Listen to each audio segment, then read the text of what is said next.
아들아, 요양원은 절대 안 갈 거다. 엄마, 이제는 우리도 힘들어요. 어머님 돌보랴, 애들 키우랴. 아내도 지쳤다고 하잖아요. 그래? 나도 알아. 내가 짐이 된 거지? 엄마, 제발 그런 말씀 하지 마세요. 그냥 엄마를 위해서. 날 위해서? 날 버리면서 그런 말을 하니? 버리다니요. 전문적인 치료가 필요하다고 의사가 그랬잖아요. 그래, 가라. 다시는 오지 마. 난 이제 니한테 엄마가 아닌가 보구나. 엄마, 제발요. 어차피 다들 그렇게 살더라.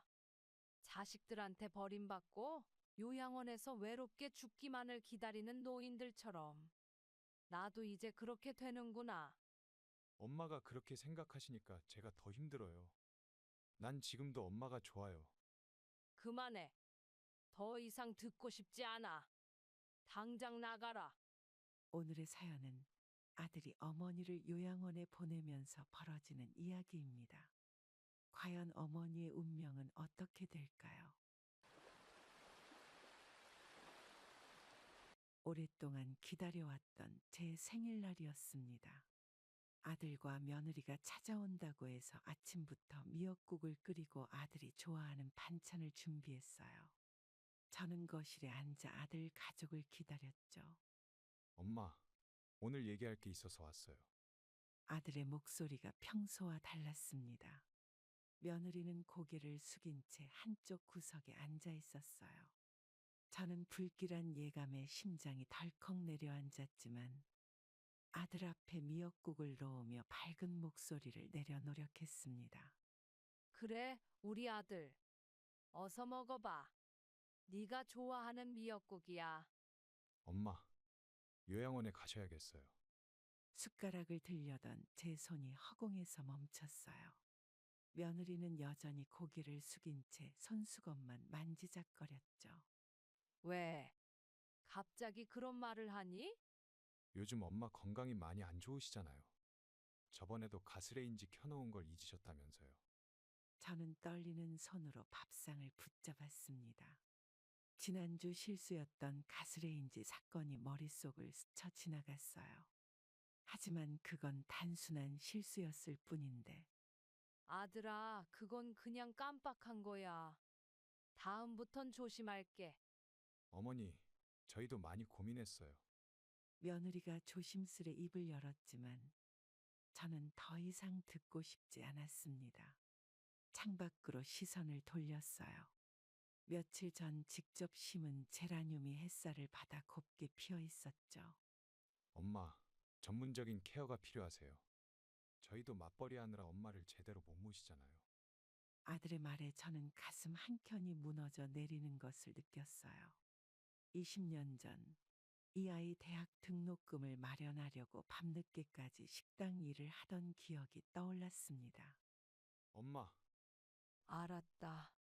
엄마가 갈게. 저는 덤덤한 목소리로 대답했지만 속에서는 눈물이 차올랐어요. 아들과 며느리는 안도의 한숨을 내쉬었죠. 그들에게는 해결해야 할 문제였겠지만 저에게는 인생의 마지막 페이지를 덮는 순간이었습니다. 다음 주에 가보면 어떨까요? 좋은 데가 있다고 해서. 아들의 차가운 말에 남편이 세상을 떠난 날이 생각났습니다. 그날은 평소와 다름없는 아침이었습니다.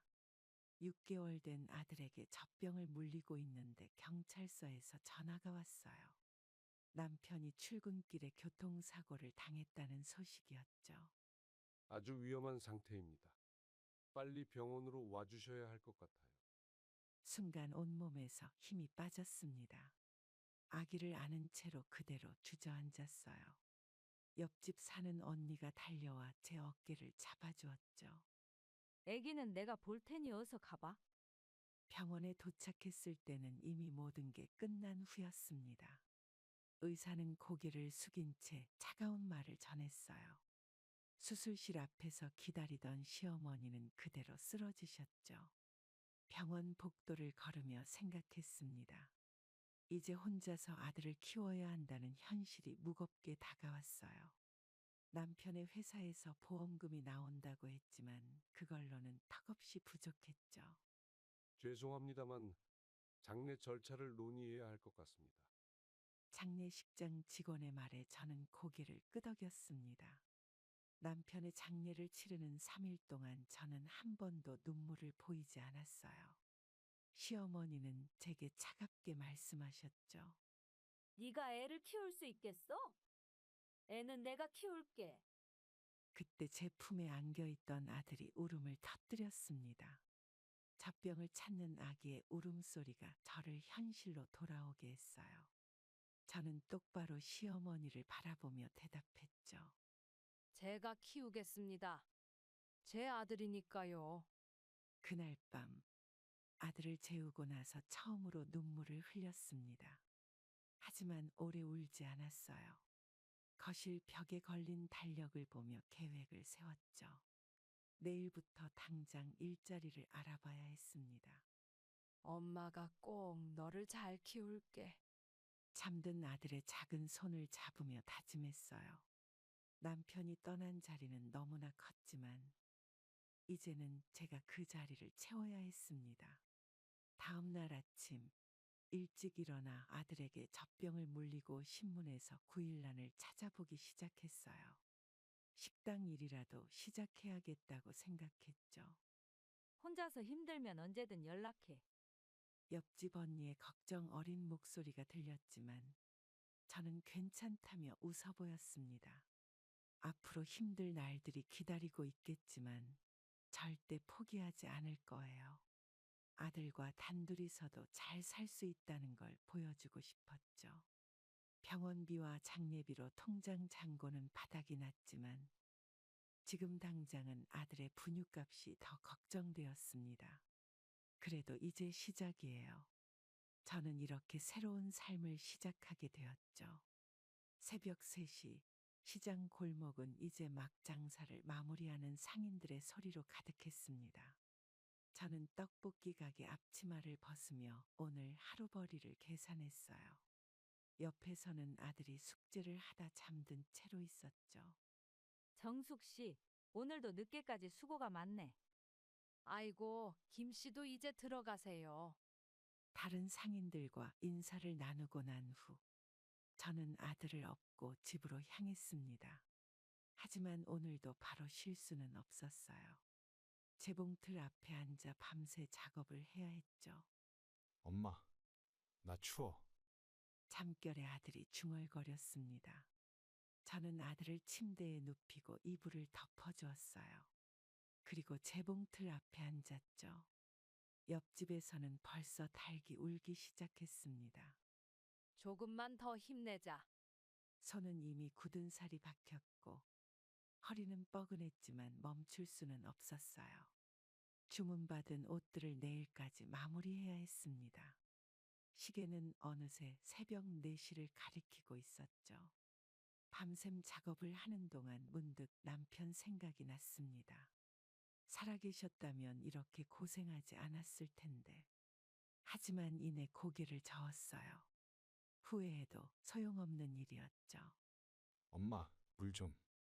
아들이 다시 잠결에 불렀습니다. 저는 재봉틀을 멈추고 물을 떠다 주었어요. 물을 마시고 다시 잠든 아들의 얼굴을 보니 오늘도 힘을 낼 수 있을 것 같았죠. 재봉틀을 돌리다 보니 어느새 동이 트기 시작했습니다.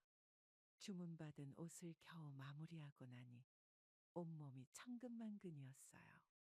하지만 잠들 시간이 없었죠. 아들 도시락을 싸고 학교에 보내야 했습니다. 우리 아들 일어나야지. 아들을 깨우며 말했어요. 피곤에 절은 제 목소리가 떨렸지만 아들 앞에서는 밝은 표정을 지으려 노력했습니다. 아들은 눈을 비비며 일어났어요. 시장에서 장사하고 밤에는 재봉일을 하는 생활이 벌써 5년째였습니다. 힘들지 않다면 거짓말이겠죠. 하지만 아들이 커가는 모습을 보면 이 모든 게 견딜만 했어요. 엄마, 오늘 참 피곤해 보여요. 아들이 걱정스러운 눈으로 저를 바라봤습니다. 저는 괜찮다며 웃어 보였지만 실은 온몸이 쑤시고 아팠어요. 그래도 이대로 쓰러질 순 없었죠. 이제 학교 가자. 오늘 도시락은 네가 제일 좋아하는 소시지 볶음이야. 시장에서 장사하면서도 아들 숙제를 어떻게 도와줄지 고민했습니다. 비록 제가 많이 배우진 못했지만 아들에게만큼은 부족함 없는 엄마가 되고 싶었어요. 시간이 흘러 아들은 성인이 되었고습니다. 저는 아들이 항상 야근을 하면 도시락을 싸줬는데 그날은 아들이 실수로 도시락을 두고 갔습니다. 저는 도시락을 들고 아들이 다니는 회사 앞에 도착했습니다. 늘은 평소와 달리 불이 훤히 켜져 있었어요. 야근이 많은 회사라는 걸 알고 있었지만 이렇게 늦게까지 일하는 모습을 보니 마음이 좋지 않았죠. 어머니, 혹시 민수 엄마 되세요? 네? 아, 네. 뒤에서 들려온 목소리에 깜짝 놀라 돌아보니 단정한 정장 차림의 젊은 여성이 서 있었습니다. 야근하는 직원들 도시락을 배달하러 온 줄 알았나 봐요. 저는 민수 옆자리에서 일하는 수진이에요. 어머니께서 매일 이렇게 도시락을. 그 순간 회사 문이 열리며 아들이 나왔습니다. 저와 그 여직원을 번갈아 보더니 당황한 기색이 역력했어요. 처음으로 제가 도시락을 가져다 주는 걸 다른 사람이 알게 된 순간이었죠. 엄마, 왜 오셨어요? 전화라도 하시지. 괜찮아요, 어머님. 민수 씨가 맨날 어머님 도시락 자랑하던데.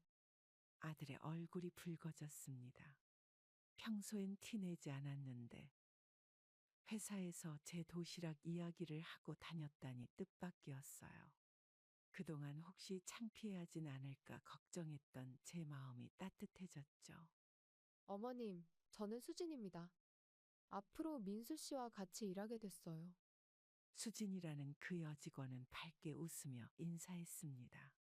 아들은 어색한 듯 서 있다가 저를 조금 떨어진 곳으로 데려갔어요. 엄마, 이제 그만 오세요. 제가 알아서 할게요. 아들의 말투는 조금 날카로웠지만 걱정하는 마음이 느껴졌습니다. 저는 도시락을 건네며 웃어 보였어요. 멀리서 수진 씨가 우리를 바라보고 있었죠. 그래, 엄마가 너무 과한가 보구나. 앞으로는 안 올게. 돌아서는데 수진 씨가 달려와 저를 붙잡았습니다. 손에 들린 가방에서 뭔가를 꺼내더니 저에게 건넸어요. 작은 초콜릿 상자였죠. 어머님, 이거 드세요. 민수 씨가 요즘 프로젝트 때문에 많이 힘들어하는데 어머님 도시락 덕분에 버틴대요. 그날 밤 집으로 돌아오는 길에 마음이 이상하게 설렜습니다. 아들이 제 도시락을 자랑스러워한다는 이야기도 기뻤지만 수진이라는 그 아이의 맑은 눈빛이 계속 떠올랐어요. 며칠 뒤 아들에게 수진 씨 이야기를 꺼내보았습니다. 아들은 괜히 머쓱해하며 말을 돌렸지만 귀까지 빨개진 걸 보니 뭔가 있어 보였어요.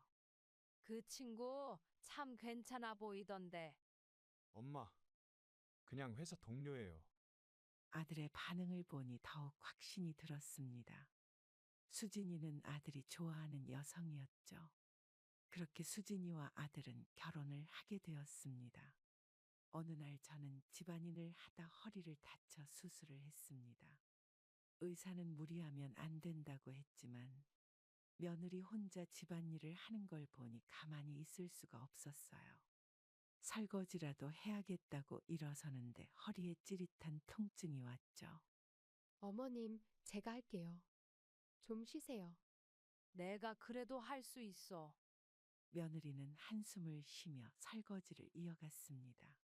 저는 그 한숨 소리에 다시 자리에 앉았어요.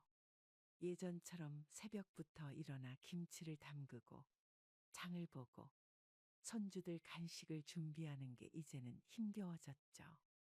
수진아, 오늘은 내가 반찬 좀. 어머님, 진짜 안 돼요. 의사 선생님이 2달은 쉬어야 한다고 하셨잖아요. 부엌 선반 위에 그릇을 꺼내려다 그만 떨어뜨렸습니다. 깨진 그릇 조각을 치우려 허리를 굽히는 순간 다리에 힘이 풀렸어요. 며느리가 급하게 달려와 저를 부축했죠. 괜찮으세요? 어머님, 저는 며느리의 팔을 잡고 겨우 일어섰습니다. 거실 소파에 앉아 창밖을 바라보니 제가 가꾸던 화단의 꽃들이 시들어가고 있었어요. 물을 줄 수가 없으니 그럴 수밖에 없었죠. 아들이 퇴근하고 돌아왔을 때 저는 여전히 소파에 앉아 있었습니다. 평소 같았으면 현관문 소리에 달려가 신발을 챙기고 따뜻한 물을 떠다 줬을 텐데 이제는 그러지 못하니 마음이 무거웠어요. 어머님이 또 무리하시려고 했어요. 며느리의 말에 아들은 깊은 한숨을 내쉬었습니다. 저는 괜찮다고 말하려 했지만 허리의 통증이 다시 시작됐어요. 얼굴을 찌푸리는 제 모습을 본 아들이 말했죠. 엄마, 이제 연세도 있으신데 그만 좀 무리하세요. 나이 들어 점점 쓸모없어지는 게 서글펐습니다. 손주들은 학원에서 늦게 돌아온다며 방으로 들어가 버렸고 식탁에는 배달 음식이 놓여 있었어요. 예전에는 상상도 할 수 없었던 일이죠. 내일은 제가 일찍 들어와서 저녁 준비할게요.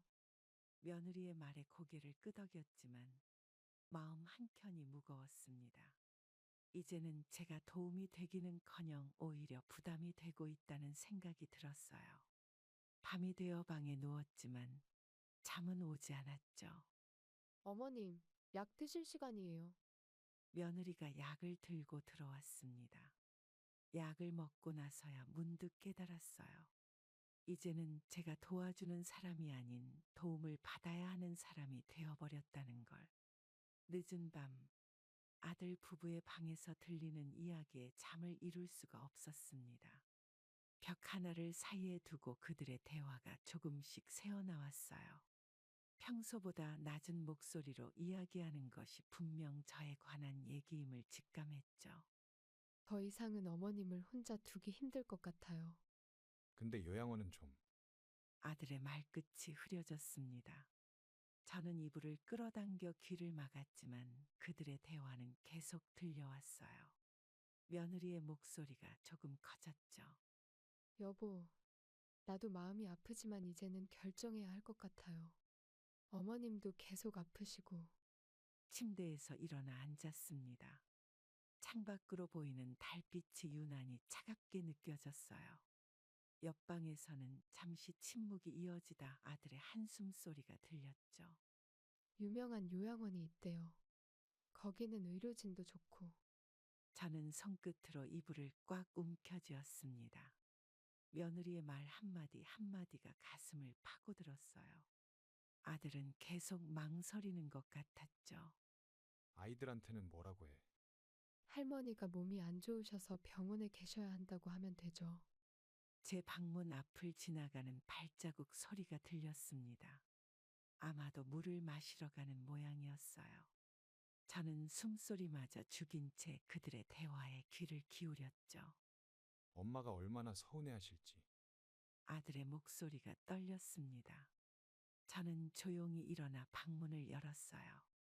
부엌에서 물을 마시던 며느리와 마주쳤죠. 어머님, 아직 안 주무셨어요? 며느리의 얼굴이 창백해졌습니다. 저는 아무 말 없이 물 한 잔을 따랐어요. 손이 떨려 물이 조금 흘렸지만 닦을 생각도 나지 않았죠. 어머님, 괜찮아. 다 들었어. 제 목소리는 생각보다 담담했습니다. 며느리는 눈물을 글썽이며 제 곁으로 다가왔어요. 하지만 저는 고개를 저으며 다시 방으로 들어왔죠. 밤새 잠을 이루지 못했습니다. 아침이 되면 아들과 며느리는 마치 아무 일도 없었다는 듯이 행동하겠지만 이제는 모든 게 달라질 거라는 걸 알았죠. 엄마, 아침 드세요. 아침 식사 자리는 평소보다 더 조용했습니다. 아들은 밥을 먹다 말고 자꾸 저를 힐끔거렸어요. 며느리는 고개를 푹 숙인 채 수저만 움직였죠. 40년 동안 살아온 집을 정리하는 마지막 날이었습니다. 아침부터 마당을 쓸고 방 구석구석을 닦았어요. 아들은 출근하면서 짐 정리는 자기가 하겠다고 했지만 저는 제 손으로 마무리하고 싶었죠. 어머님, 제가 도와드릴게요. 괜찮아. 니는 애들 챙기는 게 더 바쁠 텐데. 며느리의 제안을 거절하고 혼자 다락방으로 올라갔습니다. 먼지 쌓인 상자들을 하나씩 열어보니 아들의 어린 시절 앨범이 나왔어요.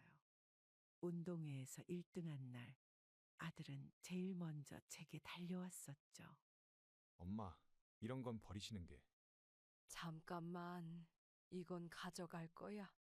낡은 재봉틀 앞에서 한참을 망설였습니다. 남편이 처음 사줬던 거라 버리기 아까웠지만 요양원에 가져갈 수는 없었어요. 옆집 영순이네 줘야겠다고 생각하며 한숨을 내쉬었죠.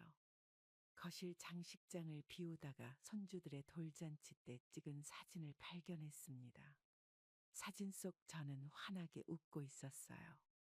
그때는 이런 날이 올 줄 몰랐죠. 할머니, 이거 뭐예요? 손주가 들고 온 건 아들의 초등학교 졸업장이었습니다. 저는 조심스레 졸업장을 받아들었어요. 그날 아들은 단상에 올라가 상을 받았었죠. 이건 네 아빠가 어렸을 때 받은 거야. 부엌 찬장을 정리하다 첫 월급으로 아들이 사준 밥 공기를 발견했습니다. 깨진 자리를 본드로 붙인 흔적이 아직도 남아 있었어요. 요양원에 가져갈 짐 중에 넣어야겠다고 생각했죠. 어머님, 점심 드세요. 며느리가 부른 소리에 정신이 들었습니다. 시계를 보니 어느새 오후 2시였어요. 아침부터 아무것도 먹지 못했지만 입맛이 없었죠. 조금 이따 먹을게. 화장실 타일을 닦다가 문득 멈췄습니다. 이곳에서 아들이 처음 걸음마를 했던 날이 떠올랐어요.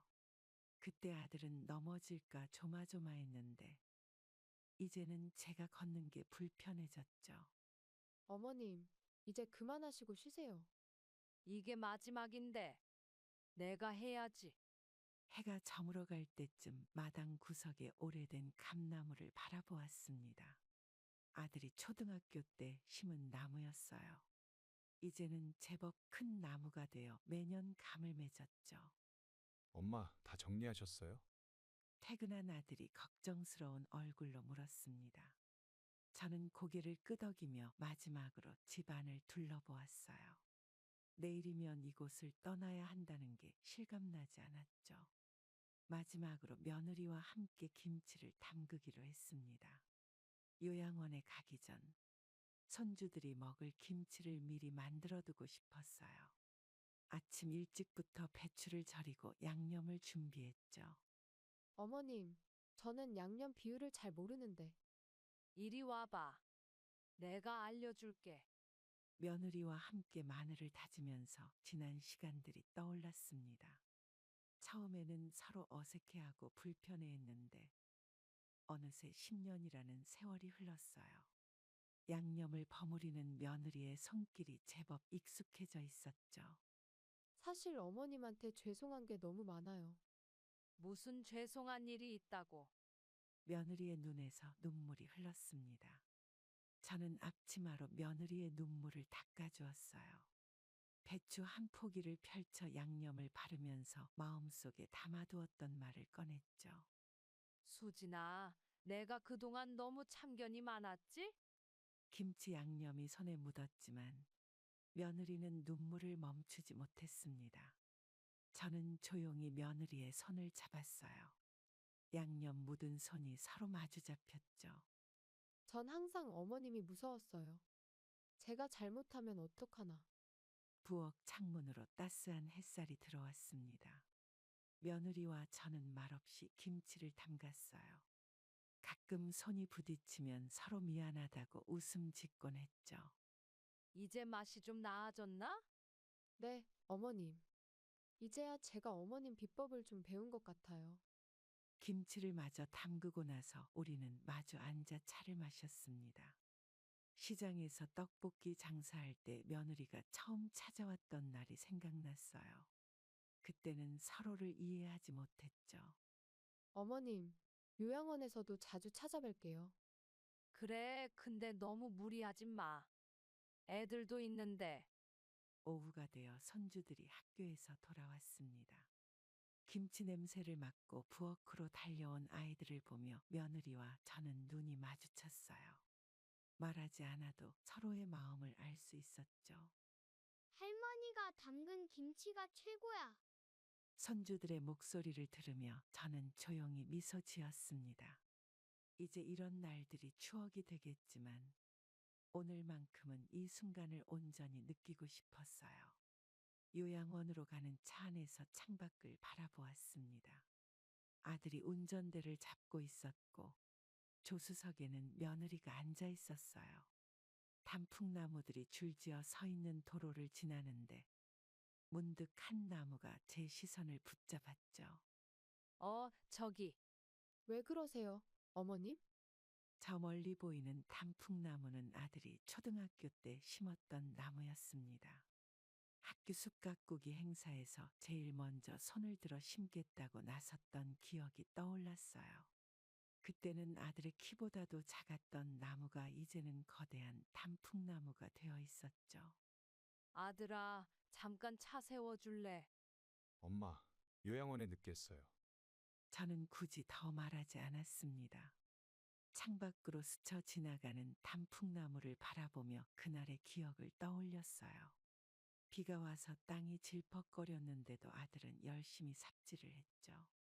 나중에 크면 여기서 꼭 사진 찍자.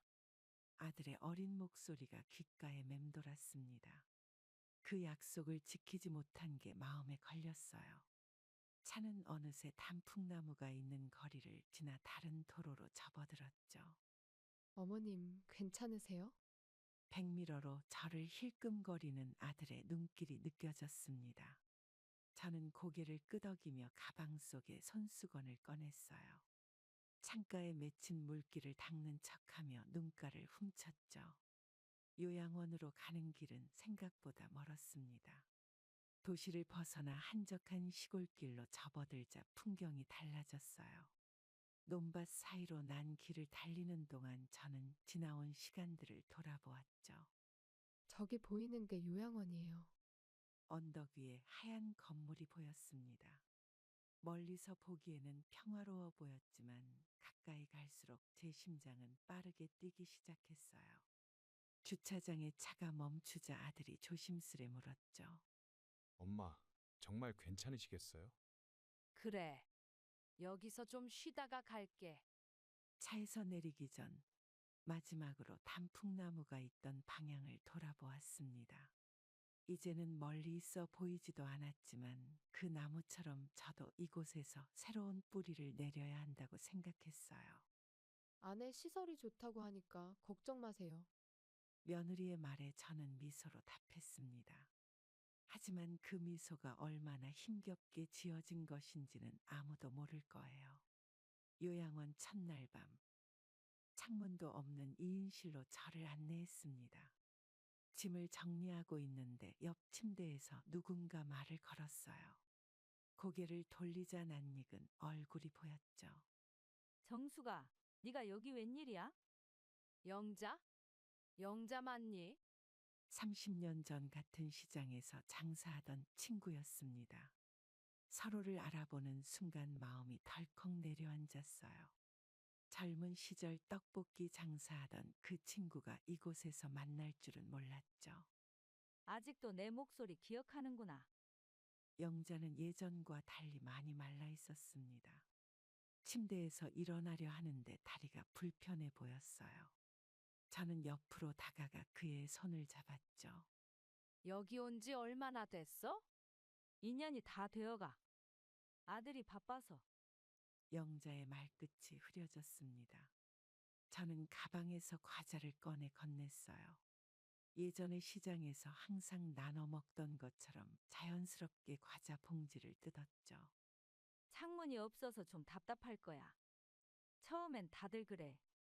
복도에서 간호사들이 지나다니는 소리가 들렸습니다. 저는 영자와 함께 침대에 걸터 앉아 이야기를 나눴어요. 그동안 어떻게 지냈는지, 자식들은 잘 있는지, 밤에는 조용하니까 좀 무서울 수도 있어. 내가 옆에 있을게. 영자의 말에 눈물이 났지만 참았습니다. 간호사가 들어와 취침 시간을 알렸어요.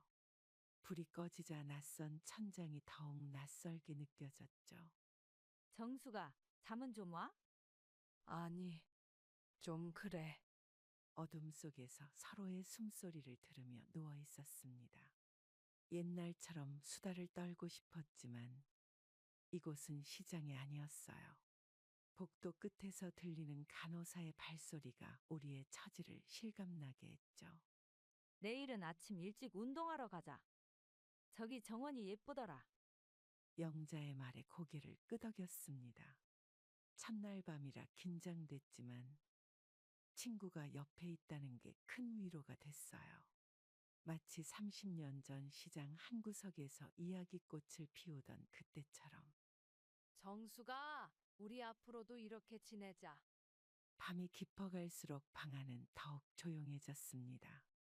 창문이 없어 바깥 풍경은 보이지 않았지만 예전 추억들이 하나둘 떠올랐어요. 영자의 고른 숨소리를 들으며 저도 조금씩 잠이 들었죠. 내일은 내가 이곳 구경시켜 줄게. 영자의 마지막 말이 귓가에 맴돌았습니다. 낯선 곳에서의 첫날 밤이었지만 오랜 친구를 만난 덕분에 처음으로 마음이 조금 편해졌어요. 요양원에 온 지 한 달이 지났습니다. 처음에는 일주일에 2번씩 방문하던 아들의 발걸음이 점점 뜸해졌어요. 창가에 앉아 주차장을 바라보는 게 일과가 되었죠. 엄마, 이번 주는 회사에 중요한 미팅이 있어서. 알았어. 바쁠 텐데 굳이 오지 않아도 돼. 통화 시간도 점점 짧아졌습니다. 예전에는 퇴근길에 전화해서 하루 있었던 일을 이야기해주곤 했는데 이제는 짧은 안부 전화가 전부예요. 저는 괜찮다고 했지만 전화를 끊고 나면 마음 한구석이 허전했죠. 정숙 씨, 오늘도 창가에 앉아 계세요? 아, 영자야. 잠깐 바람 좀 쐬려고. 옆방 영자가 저를 걱정스럽게 바라보았습니다. 주차장에 들어오는 차만 보면 혹시 아들 차가 아닐까 기대하는 제 모습이 안쓰러워 보였나 봐요. 우리 아들도 한 달에 한 번 올까 말까 해. 간호사가 약을 들고 들어왔습니다. 약을 받아들며 달력을 보니 벌써 2달째 아들 얼굴을 보지 못했어요. 명절이 다가오는데 올까 싶어 기대하는 제 모습이 서글펐죠. 어머님, 식사하러 가실 시간이에요. 조금만 더 있다 갈게요. 식당에서는 다른 노인들이 자식 자랑을 하고 있었습니다. 저는 밥을 급하게 먹고 자리를 피했어요. 내 아들은 바빠서 못 온다고 말하기가 부끄러웠죠. 정수가, 이따가 같이 텔레비전 볼래? 응, 그래도 돼. 영자의 제안에 고개를 끄덕였습니다. 방으로 돌아가는 길에 휴대폰을 확인했지만 아들에게서 온 연락은 없었어요. 며느리도 처음엔 자주 연락했는데 이제는 뜸해졌죠. 어머니, 다음 주에 꼭 갈게요. 아들의 문자를 읽고 또 다음 주를 기다렸습니다. 하지만 다음 주가 되면 또 다른 약속이 생기곤 했어요. 저는 이제 기대하지 않으려 했지만 주차장을 보는 습관은 여전했죠. 정숙 씨, 산책 갈까요? 간호사의 제안에 고개를 저었습니다. 오늘도 혹시 아들이 올까 하는 마음에 자리를 뜨기 싫었어요. 창가에 앉아 하염없이 주차장만 바라보는 제 모습이 낯설게 느껴졌죠. 한밤중에 갑자기 들리는 비명소리에 잠에서 깼습니다. 복도 끝 치매 병동에서 들려오는 소리였어요. 옆 침대의 영자도 잠에서 깨어 저를 바라봤죠. 저기는 늘 저래. 이제 곧 조용해질 거야. 우리도 저렇게 될까? 간호사들이 복도를 뛰어가는 소리가 들렸습니다. 치매 병동의 소라는 매일 밤 이어졌어요.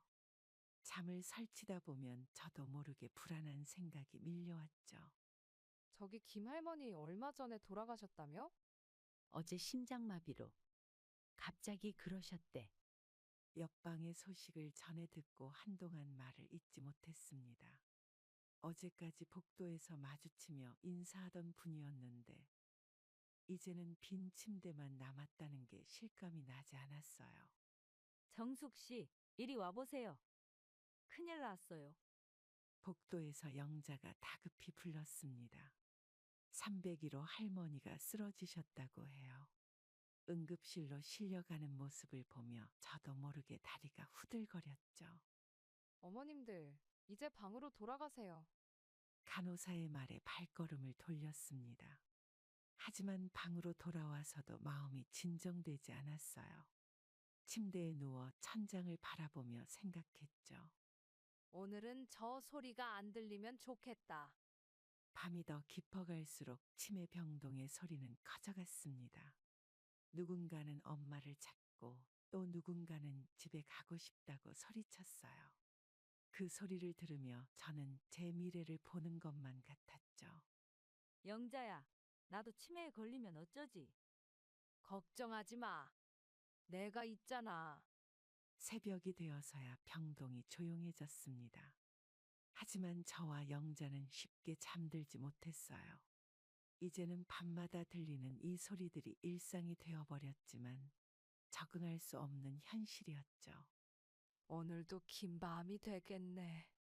간호사의 발걸음 소리가 멀어져 갔습니다.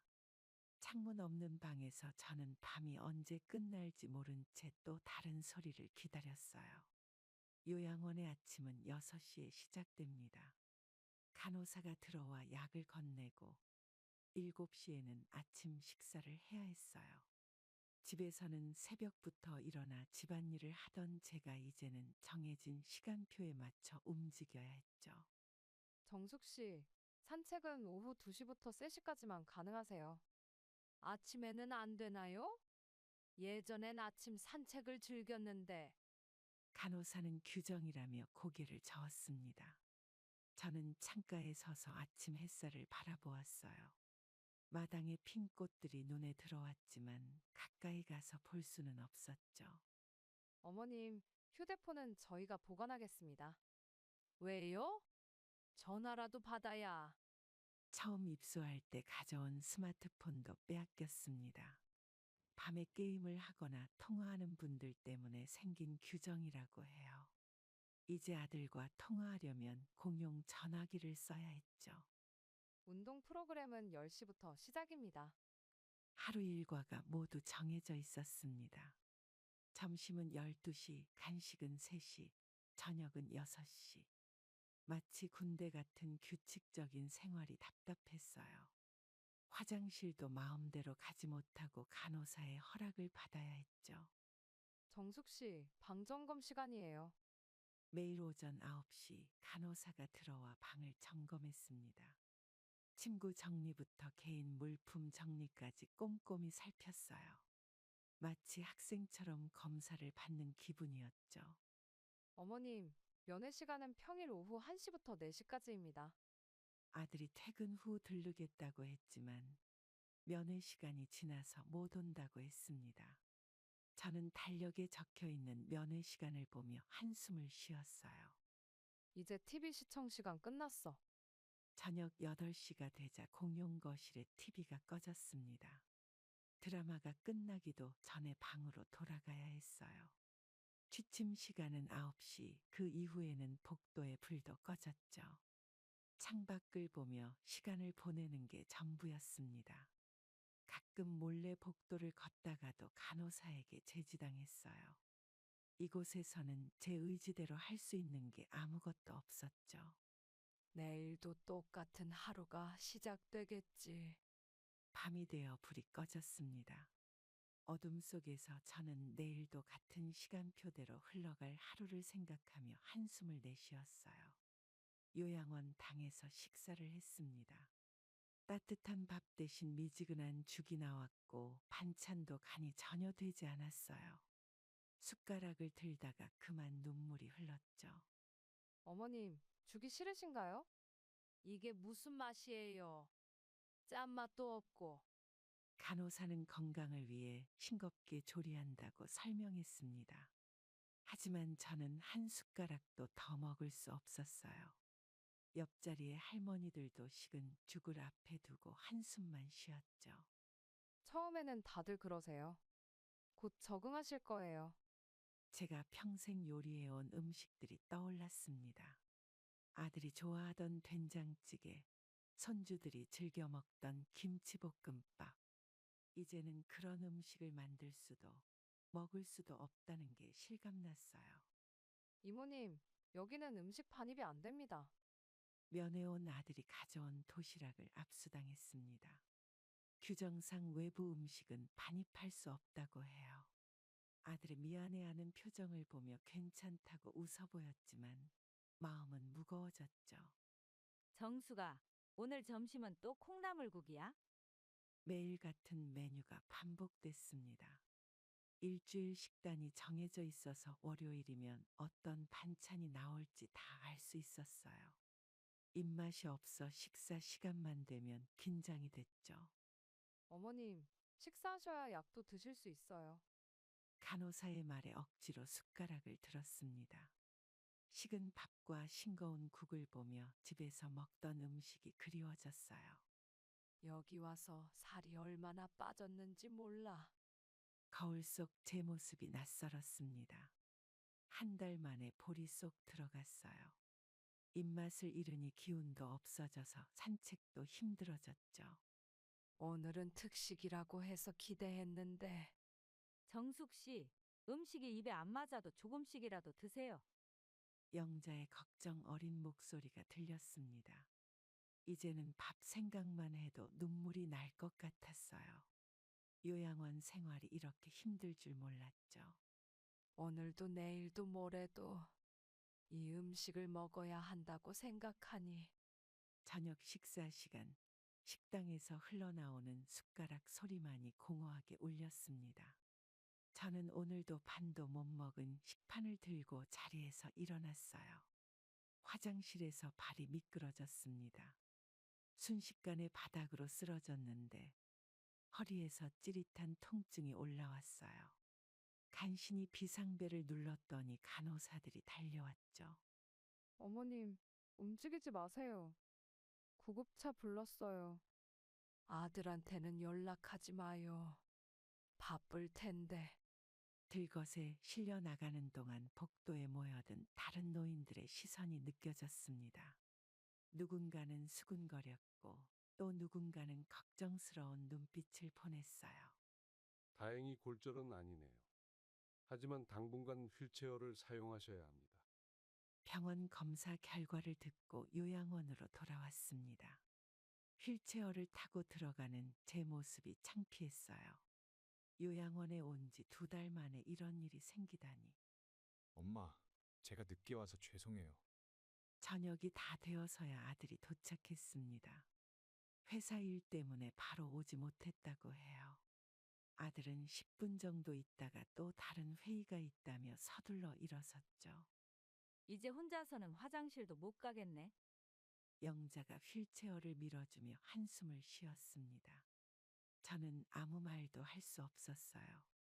예전에는 아들을 업고도 뛰어다녔는데 이제는 혼자 걷는 것조차 힘들어졌죠. 간호사님, 저 좀 도와주세요.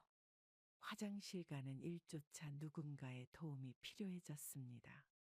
매번 간호사를 부르는 게 미안해서 물도 잘 마시지 않게 됐어요. 이런 생활이 얼마나 더 계속될지 막막했죠. 어머님, 재활치료 시간이에요. 매일 아침 재활치료실로 가는 길이 고행 같았습니다. 다리에 힘을 주고 걸으려 해도 자꾸만 휘청거렸어요.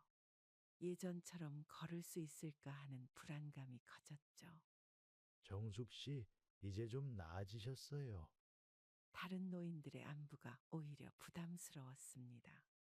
전에는 그들과 함께 산책도 하고 운동도 했는데 이제는 구경만 해야 했어요.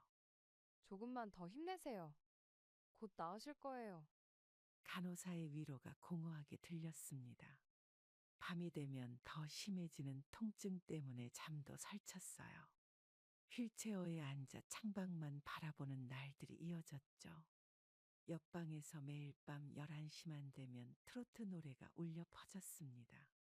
간호사들이 수차례 주의를 주었지만 김 할머니는 아랑곳하지 않았어요.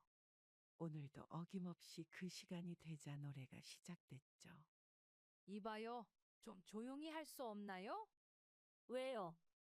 내가 젊었을 때는 가수였다고요. 방송에서 1등도 했어. 매일 밤 같은 대화가 오갔습니다. 김 할머니는 자신이 유명 가수였다며 옛날 이야기를 늘어놓기 시작했어요. 다른 노인들은 짜증을 냈지만 저는 귀를 기울이게 됐죠. 젊었을 때 나를 보려고 극장 앞에 줄을 길게 섰다니까요. 정말 그렇게 유명하셨어요? 김 할머니의 방에는 낡은 신문 스크랩이 가득했습니다. 1960년대 흑백 사진 속에는 화려한 드레스를 입은 젊은 여성이 있었어요. 분명 김 할머니가 맞았죠. 내 아들도 이런 건 믿지 않아요. 치매라고 생각하나 봐. 할머니의 눈에 눈물이 고였습니다. 저는 조용히 손을 잡아드렸어요. 매일 밤 노래를 부르는 게 단순한 소음이 아니라 과거를 붙잡으려는 몸부림이었다는 걸 이해하게 됐죠. 정숙 씨, 내가 한 곡 불러볼까요? 트로트 메들리가 시작됐습니다. 할머니의 목소리는 여전히 맑고 깨끗했어요. 복도를 지나던 간호사도 발걸음을 멈추고 귀를 기울였죠. 우리 젊었을 때는 참 좋았지. 밤이 깊어갈수록 할머니의 이야기는 계속됐습니다. 전국을 다니며 공연하던 일, 팬들과 만나던 순간들, 그리고 갑자기 찾아온 병으로 무대를 떠나야 했던 아픔까지. 요즘 애들은 이런 노래를 몰라요.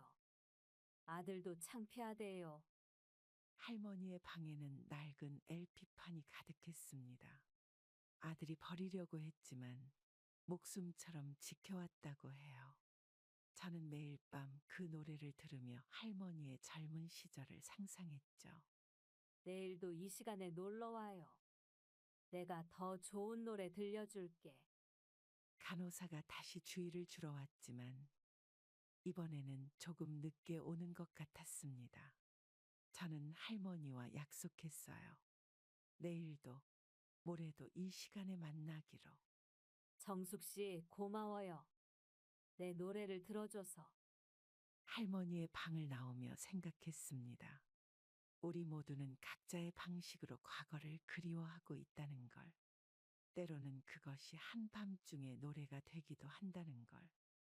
오늘 오후 원장실로 불려갔습니다. 평소와 다른 분위기에 긴장됐지만 가능한 담담한 표정을 지으려 했어요. 원장은 책상 위에 서류를 정리하며 말을 꺼냈죠. 정숙 어머님, 최근에 식사도 잘 안 하시고 체중도 많이 줄으셨더군요. 괜찮아요. 나이 들면 다들 그렇죠. 원장은 제 건강기록부를 펼쳐 보였습니다. 3개월 동안 8kg가 줄었다는 숫자가 적혀 있었어요. 식사량도 점점 줄어들고 있다는 기록이 눈에 띄었죠. 가족분들께 연락을 드려야 할 것 같습니다. 아들은 연락하지 마세요. 바쁘네 신경 쓰게 하고 싶지 않아요. 책상 위에는 제 면회 기록부도 있었습니다. 2달 동안 단 한 번의 방문도 없었다는 사실이 적혀 있었어요. 원장은 안타까운 눈빛으로 저를 바라봤죠. 어머님, 우울증 검사를 한번 받아보시는 게 어떨까요? 그런 거 필요 없어요. 그냥 나이가 들어서 그래요. 간호사가 들어와 차를 내왔습니다. 뜨거운 차를 받아들며 손이 떨렸어요. 요양원에서 지내는 동안 제가 얼마나 변했는지 새삼 실감이 났죠. 식사도 잘 못하시고 밤에도 잘 못 주무신다고 들었어요. 원장의 말은 계속됐습니다. 다른 입소자들과도 잘 어울리지 않고 프로그램 참여도 거의 안 한다는 이야기였어요. 저는 창밖만 바라보며 듣고 있었죠. 전문의 상담을 한번 받아보시면 그냥 집에 가고 싶어요. 갑자기 제 입에서 나온 말에 저도 놀랐습니다. 원장은 잠시 말을 멈추고 저를 바라봤어요. 눈물이 차오르는 걸 느끼며 고개를 숙였죠. 어머님 상태를 아드님께 알려드려야 제발 그러지 말아요. 괜히 걱정만 할 거예요. 면담은 30분 정도로 끝났습니다. 방으로 돌아오는 길에 복도 창밖을 바라봤어요. 멀리 보이는 도시의 풍경이 제가 있어야 할 곳을 알려주는 것 같았죠. 내일부터 상담 선생님이 오시기로 했어요. 간호사의 말에 무거운 마음으로 고개를 끄덕였습니다. 방문을 열고 들어가자 낯선 약봉지가 놓여 있었어요. 수면제와 우울증 약이었죠. 아침 산책 시간이 되어 간호사가 방에 들어왔습니다. 하지만 저는 침대에서 일어날 수가 없었어요. 어제부터 시작된 통증이 온몸을 휘감고 있었죠. 정숙 어머님, 오늘은 기저귀를 착용하셔야 할 것 같아요. 기저귀요? 전 아직 간호사는 제 상태를 설명했습니다. 혼자서는 화장실 가기 힘들 것 같다고 해요. 저는 그 말을 듣고 한동안 아무 말도 할 수 없었죠. 이제 시작이에요. 누구나 다 거치는 과정이니까 너무 마음 쓰지 마세요. 화장실까지 가는 짧은 거리도 혼자 걸을 수 없게 된 현실이 버거웠습니다. 간호사의 도움을 받아 기저귀를 차는 동안 눈물이 흘렀어요. 거울 속에 비친 제 모습이 낯설게 느껴졌죠. 처음엔 다들 적응하기 힘들어하세요. 거울 속 제 모습은 더 이상 예전의 활기찬 모습이 아니었습니다. 기저귀를 찬 채 침대에 누워있는 모습이 마치 다른 사람 같았어요. 이제는 정말 환자가 된 것 같았죠. 어머님, 이제 식사하러 가실까요? 잠깐만요. 좀 더 이따 갈게요. 식당에 가기가 두려웠습니다. 다른 사람들이 알아볼까봐, 냄새가 날까봐 걱정됐어요. 평생 남의 시선을 신경 쓰지 않고 살았는데, 이제는 그게 가장 큰 두려움이 됐죠. 영자 씨, 오늘은 정숙 어머님이 좀 편찮으세요. 옆방 영자가 저를 찾아왔지만 간호사가 먼저 대답했습니다. 저는 이불 속에서 꼼짝도 하지 않았어요. 누구도 만나고 싶지 않았죠. 이제 기저귀 교체할 시간이에요. 간호사의 말에 온몸이 굳어졌습니다. 누군가에게 기저귀를 갈아달라는 상황 자체가 수치스러웠어요. 평생 남의 도움 없이 살아왔는데, 이제는 이런 일조차 혼자 할 수 없다는 게 받아들이기 힘들었죠. 내일은 아드님께서 오신대요. 아들이 온다는 말에 더욱 눈물이 났습니다. 이런 모습을 보여주고 싶지 않았어요. 한때는 씩씩하고 강했던 엄마의 모습이 이제는 완전히 사라져버린 것 같았죠. 어머님, 괜찮으세요? 창밖을 바라보며 고개를 끄덕였습니다. 하지만 마음속으로는 끊임없이 울고 있었어요. 이제 시작이라는 간호사의 말이 자꾸만 귓가에 맴돌았죠. 늦은 밤, 몰래 옥상으로 올라갔습니다. 취침 시간이 지나 불이 꺼진 요양원은 마치 다른 세상 같았어요. 옥상 문을 열자 차가운 바람이 불어왔죠. 어머님도 별 보러 오셨나요? 깜짝이야. 누구세요? 어둠 속에서 목소리가 들려왔습니다. 구석에 놓인 의자에 3명의 할머니가 앉아 있었어요. 저처럼 잠을 이루지 못하고 올라온 분들이었죠. 여기가 우리의 비밀 장소예요. 간호사들은 모르니까 조용히 해요. 슬며시 그들 옆에 앉았습니다. 밤하늘의 별들이 유난히 밝아 보였어요. 도시의 불빛도 멀리서 반짝였죠. 나는 매일 밤 여기 와서 아들한테 말해요. 보고 싶다고. 한 할머니가 조용히 말을 꺼냈습니다. 다들 각자의 사연을 안고 이곳에 모였다는 걸 알 수 있었어요. 저도 모르게 마음이 따뜻해졌죠. 우리 영감이 저 별이 된 것 같아서 매일 밤 인사하러 와요. 옆에 앉은 할머니가 손가락으로 하늘을 가리켰습니다. 저는 그 별을 바라보며 남편 생각이 났어요. 남편도 저를 지켜보고 있을까 하는 생각이 들었죠. 아래층에서는 숨이 막혀서 죽을 것 같아. 다들 고개를 끄덕였습니다. 창문도 없는 좁은 방. 정해진 시간표대로 움직여야 하는 생활. 이곳에서만큼은 자유롭게 숨을 쉴 수 있었어요. 어제는 우리 손자가 태어났대요. 보고 싶은데. 한 할머니의 목소리가 떨렸습니다. 저는 조용히 그분의 손을 잡아드렸어요. 말없이 서로를 위로하는 시간이 이어졌죠. 아침에는 아무도 몰래 내려가야 해요. 들키면 큰일 나니까. 시간이 흘러 동이 트기 시작했습니다. 우리는 서로 약속이나 한 듯 조용히 자리에서 일어났어요. 내일도 이 시간에 다시 만나자는 말을 나누며 각자의 방으로 돌아갔죠. 내일도 별이 밝길 바랄게요.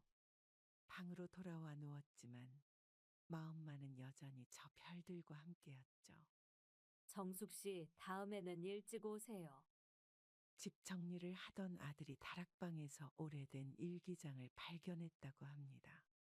그날 밤 아들은 일기장을 펼쳐보았어요. 첫 장에는 남편이 세상을 떠난 날의 기록이 적혀 있었죠. 여보, 오늘 처음으로 아들 앞에서 울었어요. 혼자서 아이를 어떻게 키워야 할지 막막해서. 엄마, 이런 게 있었다니. 일기장을 읽던 아들의 손이 떨렸습니다. 그동안 제가 한 번도 보여주지 않았던 마음이 고스란히 담겨 있었어요. 아들은 다음 장을 넘겼죠. 오늘 우리 아들이 처음으로 아빠를 찾았어요. 뭐라고 대답해줘야 할지 모르겠어서 그저 안아주기만 했네요. 책상 위에는 편지들도 가득했습니다. 아들의 초등학교 입학식 날 쓴 편지, 중학교 졸업식 날 쓴 편지, 보내지 못한 편지들이 차곡차곡 쌓여 있었어요. 우리 아들이 장학금을 받아왔어요.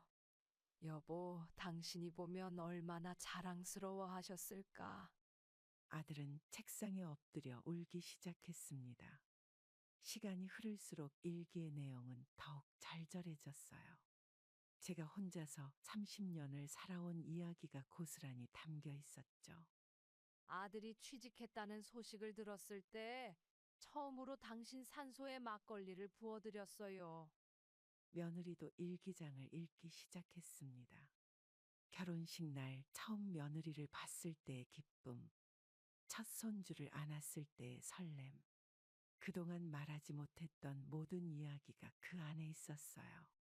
요양원에 보내야 한다고 했을 때 서운하다는 말도 못하고 그저 웃어 보였어요. 마지막 장을 덮으며 아들이 중얼거렸습니다. 그동안 제 마음을 몰랐던 것이 너무 미안했다고 해요. 아들의 눈가에는 눈물이 가득했죠. 아들아, 엄마가 이렇게까지. 일기장 맨 뒷장에는 요양원에 가기 전날 쓴 글이 있었습니다. 더 이상 쓸 수 없을 것 같아 접어두었다는 마지막 문장이 아들의 마음을 더욱 아프게 했어요. 엄마를 모시러 가야겠어요. 며느리가 아들의 어깨를 감싸 안았습니다. 일기장과 편지들은 책상 위에 고요히 놓여 있었어요. 그동안 하지 못했던 이야기들이 마침내 전해진 밤이었죠. 아침 산책 시간, 아들이 갑자기 요양원을 찾아왔습니다. 평소와 다른 모습에 저는 놀랐어요. 아들의 눈가는 붉어져 있었고, 손에는 제 일기장을 들고 있었죠. 엄마, 제가 잘못했어요. 아들아, 웬일이야. 아들은 제 앞에 무릎을 꿇었습니다. 주변에 있던 다른 노인들이 우리를 쳐다봤지만 아들은 아랑곳하지 않았어요. 눈물을 흘리며 제 손을 잡았죠. 엄마가 그렇게 힘들게 절 키우신 줄 몰랐어요. 아들의 어깨가 흔들렸습니다. 저는 아들의 등을 쓰다듬으며 일어나라고 했지만 아들은 계속 무릎을 꿇은 채로 있었어요. 일기장을 읽었다는 걸 알 수 있었죠. 그런 옛날 일을 왜 꺼내? 제가 너무 못난 아들이었어요. 엄마 고생하신 거 하나도 몰랐어요. 간호사가 다가와 괜찮냐고 물었지만 아들은 대답하지 않았습니다. 대신 더 큰 소리로 울기 시작했어요. 마치 어렸을 때처럼 제 무릎에 얼굴을 묻었죠. 이제 일어나렴. 다들 보고 있잖아. 엄마, 집으로 가요. 제가 모실게요. 아들의 말에 저는 아무 말도 할 수 없었습니다. 그동안 꿈꿔왔던 말이었지만 막상 들으니 실감이 나지 않았어요. 나 때문에 힘들어질 텐데. 이제 제가 효도할 차례예요. 엄마가 절 키우신 것처럼 이제는 제가 엄마를 모실 거예요. 아들은 마치 어린아이처럼 계속 울었습니다. 저는 조용히 아들의 머리를 쓰다듬었어요. 옆에 있던 영자가 조용히 손수건을 건네주었죠. 우리 같이 집으로 가요, 엄마. 아들의 진심 어린 사과에 저도 눈물이 났습니다. 하지만 이번에는 슬픈 눈물이 아니었어요. 아들의 따뜻한 마음이 전해져 왔죠. 그래. 집에 가자. 퇴소 절차를 밟는 동안 복도에서 영자와 마주쳤습니다. 석 달 동안 함께 지내며 이야기를 나누던 친구였어요. 서로 바라보다가 말없이 껴안았죠. 정수가, 네가 부러워. 우리 아들도 날 데리러 왔으면 좋겠다. 영자야, 미안해. 원장실에서는 아들이 서류를 작성하고 있었습니다. 평소와 다르게 꼼꼼히 서류를 읽어보고 간호사와 상담도 오래 했어요. 제 건강 상태와 약 복용 시간까지 메모하는 모습이 낯설었죠. 어머님, 이제 짐을 챙기시죠. 간호사를 따라 방으로 들어갔습니다. 침대 옆 작은 서랍장을 열어보니 별로 챙길 것도 없었어요. 3개월 동안 이곳이 제 집이었다는 게 믿기지 않았죠. 할머니 가시나요? 치매 병동의 할머니가 지나가다 물었습니다. 매일 밤 노래를 부르시던 분이에요. 저는 고개를 끄덕이며 그동안 감사했다고 인사했죠. 엄마, 준비되셨어요? 아들이 제 가방을 들었습니다. 며느리는 제 팔짱을 끼고 천천히 걸었어요. 엘리베이터를 타고 내려가는 동안 요양원의 냄새가 점점 멀어졌죠. 어머님, 방은 다 준비해뒀어요. 손주들도 기다리고 있어요. 현관을 나서는데 뒤에서 누군가가 불렀습니다. 고개를 돌리자 옥상에서 함께 별을 보던 할머니들이 손을 흔들고 있었어요. 저는 아무 말도 할 수 없었죠. 정숙 씨, 잘 가세요. 우리도 언젠가는. 요양원 앞 벤치에 앉아 잠시 쉬었습니다. 석 달 동안 매일 보던 건물이 이제는 다르게 보였어요. 아들이 차 문을 열어주었죠. 엄마, 이제 집으로 가요. 차에 오르며 마지막으로 요양원을 돌아보았습니다. 창문에서 여러 얼굴들이 보였어요. 모두 제가 떠나는 걸 지켜보고 있었죠. 괜찮으세요, 어머님? 며느리가 손을 잡아주었습니다. 차가 출발하자 요양원은 점점 작아졌어요. 요양원의 삶도 나쁘지 않았습니다. 같은 동년배 분들이 많이 계셨고 서로 의지할 수 있었죠. 집으로 돌아온 첫날 저녁, 식탁에 온 가족이 모였습니다. 아들과 며느리는 제가 좋아하는 반찬을 준비했고 손주들은 계속 제 옆에서 맴돌았어요. 오랜만에 느끼는 가족의 온기가 참 따뜻했죠. 할머니, 이제 안 가시는 거죠? 그래, 이제 할머니랑 계속 같이 살 거야. 손주들이 제 무릎에 앉아 제잘거렸습니다. 요양원에 있는 동안 얼마나 컸는지 몰라요. 큰 손주는 이제 초등학교에 들어갈 나이가 됐죠. 어머님, 이 김치는 어머님이 담그신 거예요. 제가 잘 보관해뒀어요. 아직도 남아 있었니? 며느리는 제가 떠나기 전에 담근 김치를 꺼내왔습니다. 맛이 살짝 변했을 텐데도 아들은 맛있다며 연신 반찬을 집어먹었어요. 저는 그 모습을 보며 웃음이 났죠. 엄마, 이제부터는 제가 출근할 때 매일 아침 인사드리고 갈게요. 바쁠 텐데 그러지 말고. 아들은 제 손을 꼭 잡았습니다. 며느리도 옆에서 고개를 끄덕였어요. 이제는 서로를 더 이해하게 된 것 같았죠. 우리 다음 주에 가족여행 가요. 손주들이 갑자기 소리쳤습니다. 아들과 며느리는 서로 눈빛을 주고받더니 웃으며 고개를 끄덕였어요. 저는 그저 이 순간이 꿈이 아니길 바랐죠. 할머니, 내일은 제가 학교 다녀와서 숙제 도와주세요. 식사가 끝나고 거실에 모여 앉았습니다. TV에서는 드라마가 나오고 있었지만 아무도 보고 있지 않았어요. 서로의 이야기를 나누느라 정신이 없었죠. 어머님, 내일은 제가 장 보러 갈 건데 같이 가실래요? 평범한 일상이 이렇게 소중할 줄 몰랐습니다. 요양원에서 보낸 시간들이 오히려 우리 가족을 더 단단하게 만들어준 것 같아요. 엄마, 이제 좀 편히 쉬세요. 밤이 되어 방에 누웠습니다. 창밖으로 별이 보였어요. 이제는 혼자 바라보는 게 아니라 가족과 함께 볼 수 있다는 게 행복했죠. 내일도 모레도 우리 함께 있어요. 아들의 말에 저는 조용히 눈을 감았습니다. 이제는 진정한 집으로 돌아왔다는 걸 실감했어요. 누구에게나 가족은 가장 가까우면서도 가장 먼 존재가 될 수 있습니다. 평생을 함께 살아도 서로의 마음을 모르고 지나칠 때가 많죠. 진정한 가족의 의미는 함께 있는 시간의 길이가 아닌 서로를 얼마나 이해하고 사랑하는지에 있다는 것을 꼭 자식하고 지낼 필요는 없습니다. 지인들과 지내거나 혼자서 지내는 삶도 나쁘지 않습니다. 저는 내면에 단단하지 못했나 봅니다. 자식에게 기대하지 않고 혼자서도 잘 살아갈 수 있었겠죠. 그럼 오늘도 행복한 하루 되시길 바랍니다. 감사합니다.